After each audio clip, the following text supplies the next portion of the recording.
Kawhi, 14 in the first quarter. Straightaway 3 and the Clips up 6. On the other end, my name, James Harden, got a beard like a billy goat. He steps back and right back at you. Harden. Kyrie. Easy. Harden and Irving combined for 25 of the 28 first quarter points. Harden had 21, 8 rebounds, and 4 assists in the first half, and the Nets had a 7-point lead. Third quarter. Nicola Batum has the good look. No, Joe Harris. Woo-woo! Outlet. Kyrie. Transition punch. Kevin Durant appreciating that. Later in the third. The handles. Left. Nets lead 8. Kyrie, 12 points in the third quarter, and the lead is double digits heading into the fourth. Into the fourth, Clips down 11. Paul George steps into the 3. Bottoms, but he was on a minutes restriction, not in late. Down low, it is Ivica Zubac for the dunk. Steve Ballmer. Pretty damn cool! Woo! 6-point lead. Harden step back. Bang! Now it's a 7-point game into the fourth. Late when 3 is hit. That's George. 4-point game. Down low, it's Harris who puts the Nets up 6. 6-point game. Kyrie.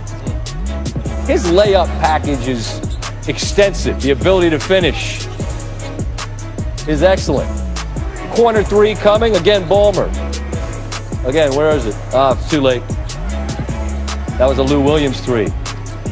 Kyrie, late after the game was tied with free throws, the tip in from DeAndre Jordan. And the net lead was 2. Love it. Early in the shot clock, get a chance at a putback. 11 on the shot clock and in the game.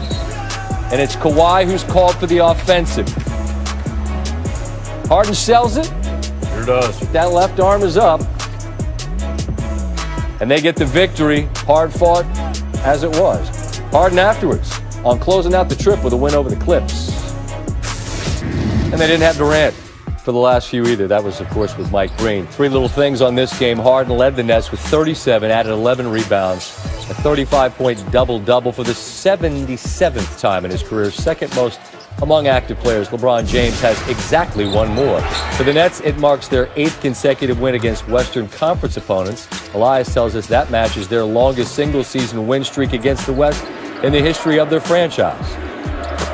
As for the Clippers, Kawhi and Paul George scored all but 45 of the team's 108.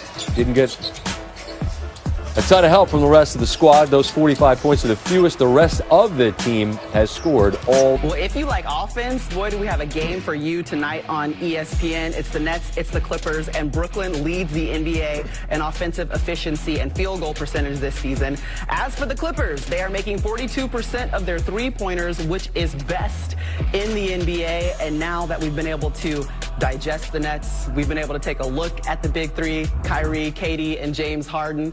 Jalen Rose still here with us, Adrian Wojnarowski, and I want to know, Jay Rose, who has impressed you the most so far out of the big 3? So I know we've talked a lot about Kyrie burning sage and his walking stick, but the thing that's actually impressed me more is James Harden's ability to play make. And stop me if you heard me say this before. He's the most unique offensive weapon in the history of the NBA. And follow me here.